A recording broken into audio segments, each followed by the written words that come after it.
व्यासपीठासमोर सर्व पालकवर्ग आणि प्रशिक्षणार्थी शिबिरार्थी, खरं तर मला आता हेवा वाटते की तुमच्या वयाचा मी का नाही आणि डॉक्टर बेलकुडे सर का मला लाभले नाहीत. मगदूम सर, खरंच तुमचे सॅल्यूट तुम्हाला. देश घडविण्याचं काम ह्या ठिकाणी निश्चित चालू आहे. मला जास्त बोलायचं नाही. प्रमुख मार्गदर्शक पाटील सर आहेत, इतरही आहेत मान्यवर. मी फक्त एवढं सर सांगतोय की नक्कीच देशाला चांगलं भवितव्य आहे आणि आपल्या शिबिरार्थी जे आता ताईनं सांगितलं की मुलगी नक्कीच चांगलं नागरिक बनणार, ही अपेक्षा आपण नक्की धरू. आणि मी या ठिकाणी थांबतो. धन्यवाद. सेवादल जिंदाबाद. मी दोनच शब्द सांगतो की इथे बसलेले नांदेडचे सर्व पाहुणे हे पीपल्स कॉलेज माहीत आहे तुम्हाला, आणि सायन्स कॉलेज आणि पीपल्स हायस्कूल या 3 संस्था असलेल्या जी मदर बॉडी आहे नांदेड एज्युकेशन सोसायटी, त्यांचे प्रवीण भाऊ अध्यक्ष आहेत, जे आपल्याला मार्गदर्शन करणार आहेत. आणि आत्ता बोललेत ते सायन्स कॉलेजचे प्राचार्य आहेत. मी सरांना म्हटलं की तुम्ही 11वी 12वीला माझ्याकडे या, मी काळजी घेईल. हा त्यांच्या वतीनं शब्द देण्यासाठी मी उभा आहे. तुम्हाला आश्चर्य वाटेल किनवटच्या लोकांना की अनेक PG करणाऱ्या विद्यार्थ्यांना MSc आपल्या कॉलेजला मी सांगण्यामुळे ॲडमिशन मिळालेली आहे. आणि इथे सर्व लोक आहेत. त्यांच्या बाजूला बसलेले अशोक सिद्धेवाड सर, ते आत्ताच नुकतेच निवृत्त झालेले आहेत उपप्राचार्य म्हणून. नंतर जहागीरदार सर हे शाळेचे अध्यक्ष आहेत. कोंपलवार सर त्या संस्थेचे सदस्य आहेत. आणि माझं सुदैव असं की मी सुद्धा सदस्य आहे. त्यामुळं नांदेड एज्युकेशन सोसायटी ही आपली मातृसंस्था आहे. तुम्हा सर्वांचं सायन्स कॉलेजला स्वागत आहे. अध्यक्ष वेगळं सांगतीलच. थँक्यू. धन्यवाद सर. आपले प्रमुख पाहुणे यांना मी अशी विनंती करतो, माननीय प्रवीण पाटील सर, आपणास मी विनंती करतो की आपण आम्हा सर्वांना या ठिकाणी या प्रसंगी मार्गदर्शन करावं. धन्यवाद सर.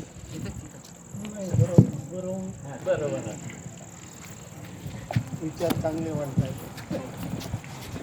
मंचावर उपस्थित सर्व मान्यवर, मंचासमोर उपस्थित सर्व मान्यवर आणि माझ्या सेवादल सैनिकांनो, मला या ठिकाणी मंचावर बसल्या बसल्या मी जेव्हा आपल्याकडे बघत होतो तेव्हा मला माझं बालपण आठवत होतं. माझं सेवादलामध्ये प्रवेश नाशिकच्या रचना हायस्कूलमध्ये जेव्हा सेवादलाचा कॅम्प झाला होता तो मी अटेंड केला होता. त्याच्यानंतर 2-3 कॅम्प अटेंड केले, पण नाशिकचा जो सेवादलाचा कॅम्प होता तिथे माझ्या व्यक्तिमत्वाची पायाभरणी त्या ठिकाणी झाली आणि त्याच्यातनं अनेक मित्र आम्हाला मिळाले. मी अनेकांना वाटतं की मी ज्या काही लेवलला पोचलेलो आहे आज आयुष्यामध्ये, व्यवसायाने चार्टर्ड अकाउंटंट आहे, शिक्षण क्षेत्रामध्ये शिक्षक म्हणूनही काम करतो आणि एका शैक्षणिक संघटनेचा अध्यक्ष होण्याचा मानसुद्धा मला मिळालेला आहे. ह्यामध्ये माझं काहीच कॉन्ट्रीब्युशन नाही, तर जे काही कॉन्ट्रीब्युशन आहे ते राष्ट्र सेवा दलाचं आहे असं मी प्रामाणिकपणे मानतो. मी जेव्हा CA करायला गेलो तर पुण्यामध्ये साने गुरुजी स्मारकात मला राहण्याची संधी मिळाली आणि त्या ठिकाणी अनेक मित्र जोडता आले. हे जे विचार तुम्ही या शिबिरांमधनं घेतलेले आहे, हा एकच विचार आहे जो अत्यंत महत्त्वाचा आहे.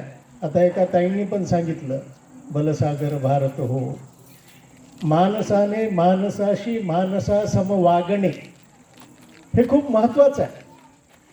कुठलीही जात धर्म याचा लिंग याचा भेदभाव न करता वागणे.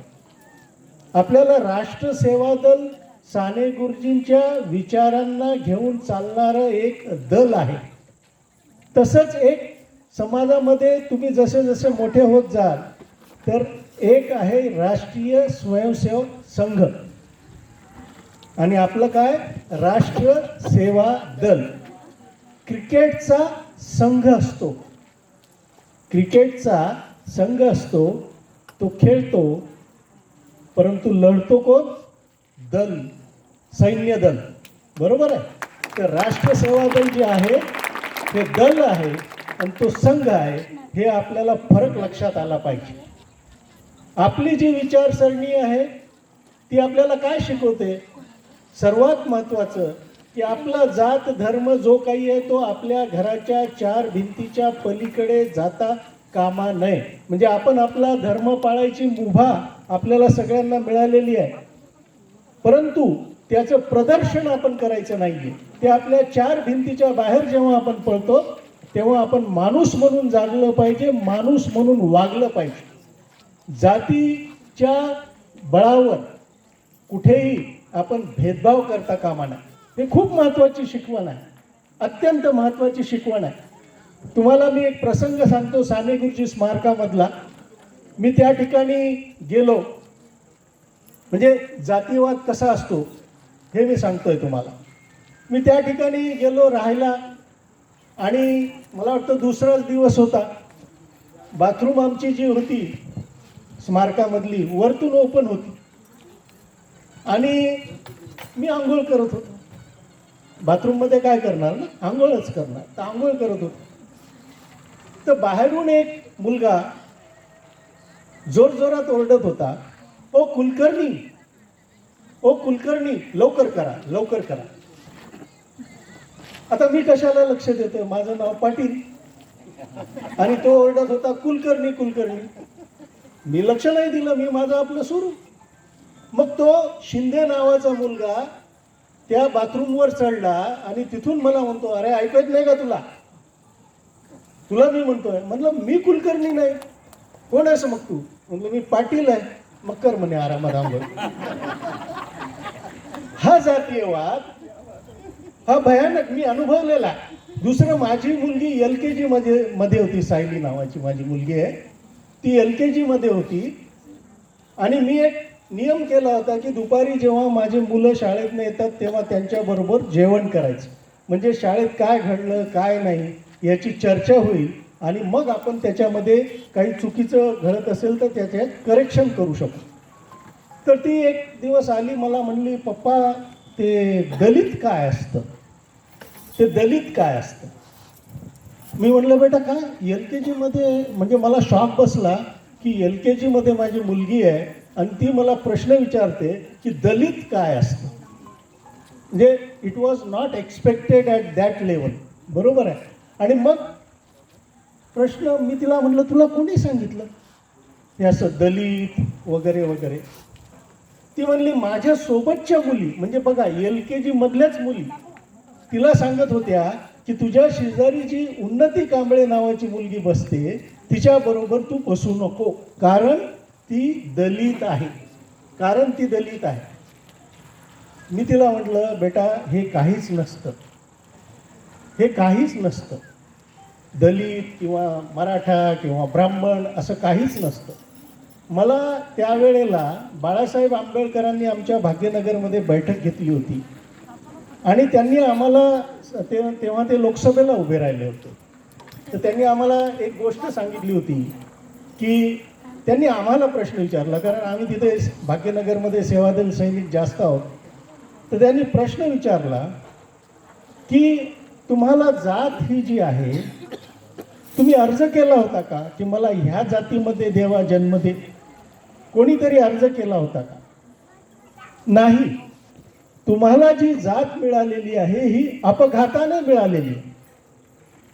आई वडिलांच्या प्रेमातून मिळालेली आहे, अपघाताने मिळालेली आहे, तुम्ही मागितलेली नाही. त्यामुळे त्या जातीचा गर्व का करायचा? त्या जातीचा आपण गर्व नाही केला पाहिजे. हे खूप महत्त्वाचं आहे, हे आपण समजून घेतलं पाहिजे. मग गर्व कसला करायचा? तर तुम्ही जे शिकून सवरून जी काही डिग्री जे काही तुम्ही मिळवणार आहात व्यक्तिमत्व, त्याचा गर्व आपण केला पाहिजे. जातीचा गर्व करून काही उपयोग नाही, तर आपण आपल्या शिक्षणाचा, विचारांचा आपण गर्व बाळगला पाहिजे. हे खूप महत्त्वाचं आहे. त्यामुळे तुम्ही जसे जसे मोठे होत जाल, तुमच्या हातामध्ये वेगवेगळे झेंडे येतील, वेगवेगळ्या कलरचे. भगवा येईल, हिरवा येईल, निळा येईल, पिवळा येईल. त्या झेंड्यांना कधीच हातात घेऊ नका. तुम्हाला कोणता झेंडा हातात घ्यायचा आहे? तिरंगा. लक्षात घ्या, आपल्याला झेंडा जो हातात घ्यायचा आहे तो फक्त तिरंगा झेंडा घ्यायचा आहे. इतर कुठलेही झेंडे आपल्याला मिरवायचे नाहीये, कारण आपण सेवादल सैनिक आहोत. इथून गेले, ठीक आहे, 3 दिवस आपण इथे राहिलो, आपण वेगवेगळे प्रकार शिकलो. मला तुमचा हेवा वाटतो. आम्हाला ती पीटी होती ती जुन्या पद्धतीचीच होती. त्याच्यामध्ये असं काही कोरिओग्राफीसारखं काहीच नव्हतं, परंतु आम्हाला लेझिम होतं. आणि तुमच्यापेक्षा त्यावेळेचं लेझिम दर्जेदार होतं, कारण त्याला लाकडी दांडा होता आणि त्याचा आवाजही खूप छान येत होता. आता हे स्टीलचे आलेले आहेत आणि त्यामुळे त्याचा आवाज तसा येत नाही. तर मला आठवतं की मी सेवा दलाची शाखा भाग्यनगरमध्ये घेत होतो. माझ्या शाखेमध्ये 116 मुलं मुली येत होते. आणि मग 1 वर्ष काय झालं, मी पुण्याला शिकायला गेलो. मग नरहर कुरुंदकरांचा मुलगा विश्वास कुरुंदकर, त्याने मला कळवलं की प्रवीण दादा, आम्ही यावेळेला गणपती उत्सवामध्ये लेझिम पथकाने विसर्जन केलं. म्हणजे ते जे लेझिम तिथं शिकले होते त्याचं प्रदर्शनही करणं आवश्यक आहे. तुमच्या गावागावामध्ये जेव्हा केव्हा कुठलेही सण साजरे होतील त्यावेळेला आपण राष्ट्रसेवा दलाचे म्हणून, म्हणजे आपण आजकाल आता टी शर्टही सहज आपण छापून घेऊ शकतो, ज्याच्यावर राष्ट्रसेवा दलाचं चिन्ह आणि नाव असू शकतं. ते घालून आपण सादरीकरण केलं पाहिजे. लोकांसमोर आपण वारंवार केलं पाहिजे. ही आजची गरज आहे.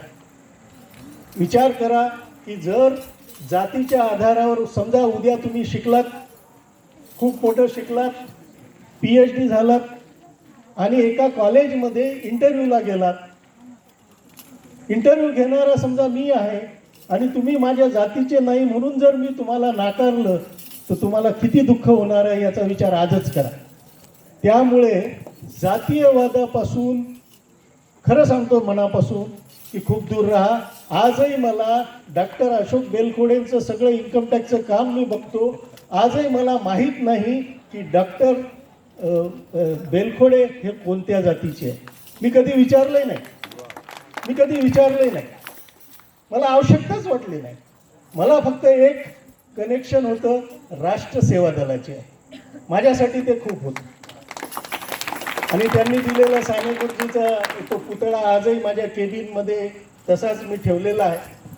साने गुरुजींबद्दल तर तुम्हाला सरांनी सांगितलंच असेल. त्यांचे विचार खूप थोर होते. मी भाग्यवान आहे की माझी पत्नी ही अमळनेरला साने गुरुजी ज्या खोलीत राहत होते त्या खोलीत ती MSc करताना राहत होती. त्यामुळे एकंदरीत जे कुटुंब आमचं आहे हे सेवा दलांच्या विचाराने भारलेलं आहे. अनेकदा नानाला वगैरे, म्हणजे आमचे जे प्राचार्य सायन्स कॉलेजचे, यांना आश्चर्य वाटतं की मी भाषण कसं काय चांगलं करतो, मला कसं काय सुचतं. आत्ता तो मुलगा होता ना राठोड, हा सुमित, तो आत्ता जर एवढं चांगलं बोलतो, माझ्या एवढं झाल्यावर किती चांगलं बोलतो. म्हणजे हे जे आहे ही सेवा दलाची देण आहे. मग अनेकांना अनेकदा माझ्याबद्दल शंका येते की मी उजवीकडे झुकलेलो आहे का, कारण माझे RSSचे खूप मित्र आहेत. मग अशी शंका येते की हा माणूस उजवीकडे झुकलेला आहे का. तर मी उजवीकडे किंवा डावीकडे कधी कधी झुकत असतो, पण माझा पाया राष्ट्रसेवा दलाचा. त्यामुळे तो पाया भक्कम आहे. परंतु समाजामध्ये वावरत असताना आपल्याला सर्वांसोबत राहायचं आहे. आणि त्याच्यात जे चांगली लोक आहेत ती कोणत्याही विचारसरणीची असू द्या, अगदी मुस्लिम लीगची असली तरी मला प्रॉब्लेम नाही आहे. ती व्यक्ती जर चांगली असेल तर मी त्याच्याशी संबंध ठेवणार, कुणाला काहीही वाटेल. मला अनेकदा, आता मी अध्यक्ष झालो, फार मोठी संस्था आहे, तुम्हाला माहिती आहे की नाही माहीत नाही, स्वामी रामानंद तीर्थांनी स्थापन केलेली आमची नांदेड एज्युकेशन सोसायटी आहे. 85 एकरची जमीन आहे. ते तर प्रॉपर्टीच्या बाबतीत झालं, पण वैचारिकदृष्ट्या पुरोगामी विचारांची आमची संस्था आहे. त्यामुळे स्वामीजींनी त्या काळामध्ये, आता जाधवांनी मुलींवर कविता केली, त्या काळामध्ये स्वामीजींनी वंचित म्हणजे आज आपला गैरसमज आहे, वंचित म्हणजे दलित, चुकीचं आहे. वंचित म्हणजे जो व्यक्ती आहे तो कुठल्याही गोष्टीपासून जर त्याला ती गोष्ट मिळत नसेल तर तो त्या गोष्टीपासून वंचित आहे. उदाहरणार्थ शिक्षण एखाद्याला मिळत नसेल तर तो सुद्धा शिक्षणापासून वंचित आहे. बरोबर आहे. त्यामुळे हे डोक्यातनं काढा. राजकीय लेबल काही असू द्या, आपल्याला काही घेणं देणं नाही राजकीय लेबलसोबत, परंतु आपल्याला लक्षात घेतलं पाहिजे की आपले विचार काय असले पाहिजे. आज तुम्ही मला सांगा, इथे मी जेव्हा नाशिकला होतो कॅम्पमध्ये, तर आमच्यावर ड्युटी दिली होती, एक दिवस असायचा, तिथली जे संडास बाथरूम होते ना ते साफ करण्याची आमच्यावर ड्युटी दिलेली होती. आणि आयुष्यात पहिल्यांदा, कारण घरी आई असते, आपल्याला काही ते बघावं लागत नाही, तर मी संडास बाथरूम साफ केले. त्यानंतर आमचं ताट असायचं, आमची वाटी, आमचा ग्लास, तो आम्ही आमचा धुवायचो. आता तुमचं कसं होतं मला माहीत नाही, कारण मी आलो नाही. हो, गुड. तर त्याचा फायदा काय झाला सांगतो मी तुम्हाला. म्हणजे अनेक वर्षानंतर ते धुवायचं काही काम पडलं नाही, पण कोरोना आला, मग बायको म्हणली भांडे धुवा, तर मी भांडे धुवायला लागलो. आता माझी मिसेस ही मुंबईला राहते, मी नांदेडला राहतो, तर मी माझे भांडे धुतो, त्याच्यात कुठलाही कमीपणा मला वाटत नाही. आणि सेवा दलाने काय शिकवलं तर आपले कपडे आपण धुवायचे, हे पण शिकवलं. त्याचं मी तिथून जे पालन करत आलो. आता तर वॉशिंग मशीन आहे, तिच्यात मी माझे कपडे टाकतो, परंतु स्वतः हाताने धुवायची जेव्हा वेळ होती तेव्हा सुद्धा मी धुत होतो. ही शिस्त आहे, ही माणुसकी आहे. म्हणजे सगळं आईने करावं कशासाठी? मी माझं काम केलं पाहिजे, हे मला राष्ट्रसेवा दलाने शिकवलं. जे मी करू शकतो ते मी केलं पाहिजे. मी पोळ्या करू शकत नाही, ठीक आहे, मी आईवर डिपेंडंट आहे, परंतु मग आईला मी भाजी तर कापून देऊ शकतो, तेवढी तर मी दिली पाहिजे. तर हे जे आहे आपल्याला, साने गुरुजींनी काय सांगितलं? खरा तो एकची धर्म, जगाला प्रेम अर्पावे. जगाला प्रेम अर्पावे, त्याच्या आधी घराला प्रेम अर्पावे. आपलं जे घर आहे त्या घरामध्ये जर आपण प्रेम अर्पलं तर बाहेर आपण प्रेम अर्पू. खरं म्हणजे मी खूप छान एक गाणं तयार केलेलं आहे, आता ऐकवत नाही, वेळ खूप झालेला आहे. आनंदी विकास त्याच्यावर काम करतायत, लवकरच ते येईल. ते आपल्या सेवा दलांच्या विचारांशी निगडीत आहे. मेधाताई पाटकरांना ते खूप आवडलं होतं जेव्हा मी ऐकलं होतं. तर अशा पद्धतीने आपण एकच विचार घेऊन चला. आता तुम्ही बसलेले आहात, काय करतो माहिती आहे का आपण? म्हणजे मी बघतो की आता समजा तुम्ही शाळेत आहात, शाळेत काय करता? शेजारी कुणाच्या बसता? माझ्या जातीचा, बरोबर. जेव्हा तुम्ही शाळा संपून कॉलेजमध्ये येतात तेव्हाही बघतात की माझ्या जातीचं कोणी आहे का. मग समजा आहे तर त्याच्या शेजारी बसतात, नाही तर माझ्या धर्माचं कोणी आहे का, मग मी त्याच्या शेजारी बसतो. हे खरं इथून आपल्या मनामध्ये भेगा पडायला सुरुवात होतात. हा विचार कधीच करू नका. उलट जाणून बुजून तुम्ही हे करा की स्वतःच्या जातीच्या तुमच्या मित्रमैत्रिणीसोबत न बसता इतर जातीच्या, इतर धर्माच्या मित्रमैत्रिणीसोबत आपण बसायला पाहिजे. याच्याने काय होईल? याच्याने आपल्याला हे लक्षात येईल की काय असतं. म्हणजे मला अनेकदा असं वाटतं की आपल्या वस्त्यासुद्धा मुस्लिम समाजाची एक वेगळी वस्ती असते, दलित समाजाची एक वेगळी वस्ती असते, हिंदू समाजामध्ये पण ब्राह्मण समाजाची वेगळी, मराठा समाजाची वेगळी आणि इतर समाजाची साधारणतः. हे काय आहे? हे आपल्याला बिघडवतं, एवढं लक्षात घ्या. आपले विचार म्हणजे आपण जातीयवादी का होत चाललोय याचा कधी विचार करणार आहे की नाही करणार आहे? आपल्याला इनडायरेक्टली, अप्रत्यक्षरित्या सुरुवातीपासून समाज रचना अशी केलेली गेली आहे की त्यामुळे आपण जातीयवादी होत चाललेलं आहे. शिवाजी महाराज म्हटलं की मराठ्यांचे, परशुराम म्हटला की ब्राह्मणांचा, महात्मा ज्योतिबा फुले म्हटलं की माळ्यांचा. हे काय चाललंय? आंबेडकर म्हणले की दलितांचे. हे काय चाललंय काय? आपण इतिहास शिकलात, इतिहास शिकतात तुम्ही विद्यार्थी आहात, तिच्यात कुठेतरी जातीचा उल्लेख केला आहे का असा की हे यांचे, हे त्यांचे?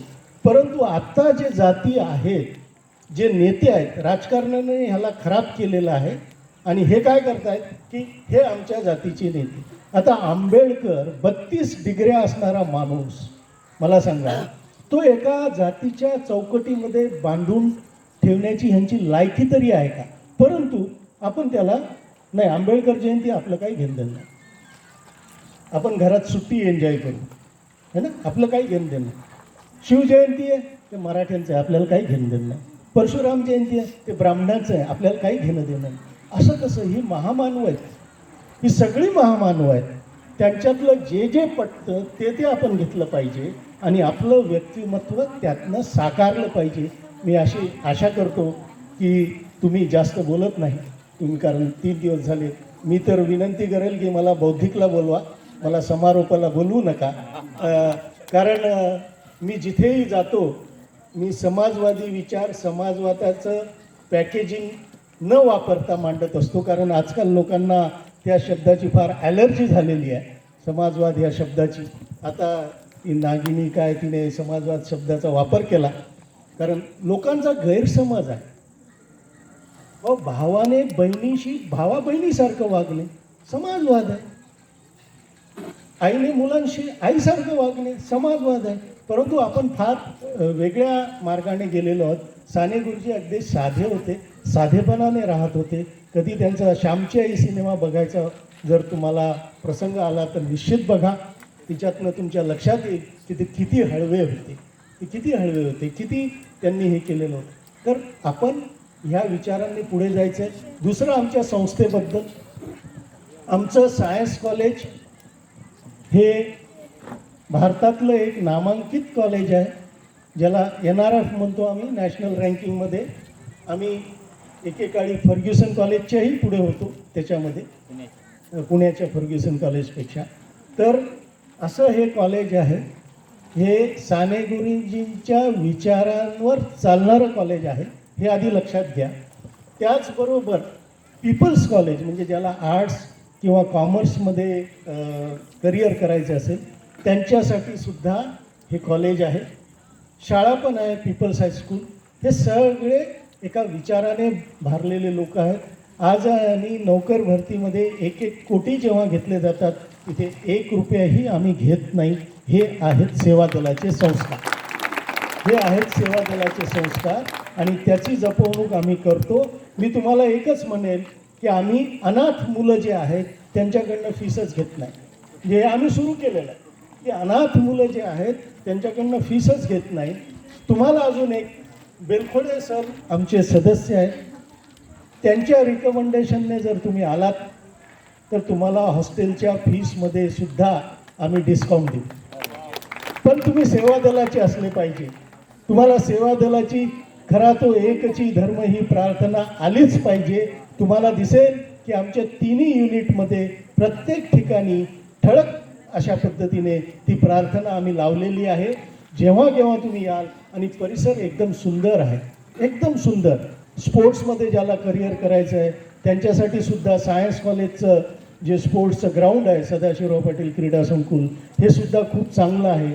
अशा पद्धतीने मी तर आव्हान करेल की तुम्ही नांदेडला या, तुम्ही नांदेडला या आणि गरिबीला घाबरू नका, गरिबीला घाबरू नका. मदत करणारे हात हजारो आहे, फक्त आपण त्यांच्यापर्यंत पोहोचत नाही. आज किनवटसारख्या ठिकाणी डॉक्टर बेलखोडेंनी, मला माहिती आहे, 1-1 रुपया कसा गोळा केला आणि एवढं मोठं त्यांनी उभं केलेलं आहे. अजूनही त्यांना अडचणी येतात आणि अजूनही बिल्डिंग पूर्ण व्हायची आहे, परंतु हिंमत हरलेले नाही. दरवर्षी राष्ट्रसेवा दलाचं शिबिर ते या ठिकाणी घेतात. त्याबद्दल मी त्यांचे मनापासून खूप खूप आभार मानतो की आपण ही चळवळ सुरू ठेवलेली आहे. खरं म्हणजे मी खूप दुःखी होतो. मला वाटलं होतं की आपले विचार संपलेले आहे, परंतु 5-6 दिवसापूर्वी लातूरला गेलो, इथेही दिसलं की आपले विचार जिवंत आहेत. त्याच्यानंतर इथे आलो, इथे बघून मला अजून माझं म्हणजे विल पॉवर ही वाढलेली आहे, की हुरूप वाढलेला आहे आणि मला खात्री आहे की तुम्ही आमची लिगसी ज्याला म्हणतो, म्हणजे आम्ही तुमचे पूर्वज होऊ, तुम्ही आमचे वैचारिक वारस व्हा. आणि ही जी आपण वसा घेतलेला आहे की आपण माणसाशी माणसासारखं वागायचं आहे.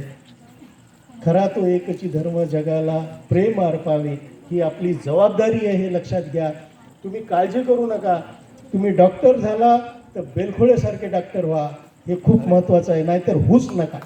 म्हणजे मी तर स्पष्ट म्हणेन, लुटणारे डॉक्टर आम्हाला अपेक्षित नाही. त्यामुळे झाले डॉक्टर बेलखोडेसारखे व्हा, झाले CA माझ्यासारखे व्हा. अशा पद्धतीने वेगवेगळे फील्ड आहे. इंजिनियर झाले, इंजिनियरसारखे चांगले इंजिनियर व्हा, जेही व्हा, चांगले व्हा.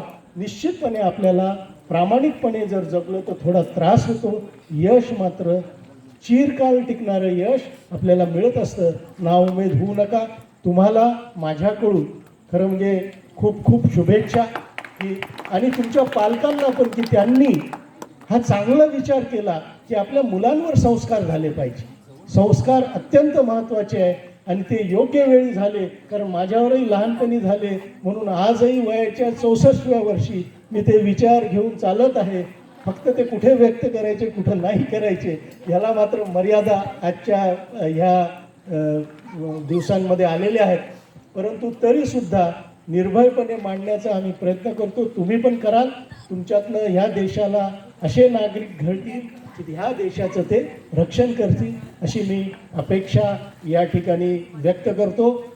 सदैव सैनिका पुढेच जायचे, न मागुती तुवा कधी फिरायचे. धन्यवाद.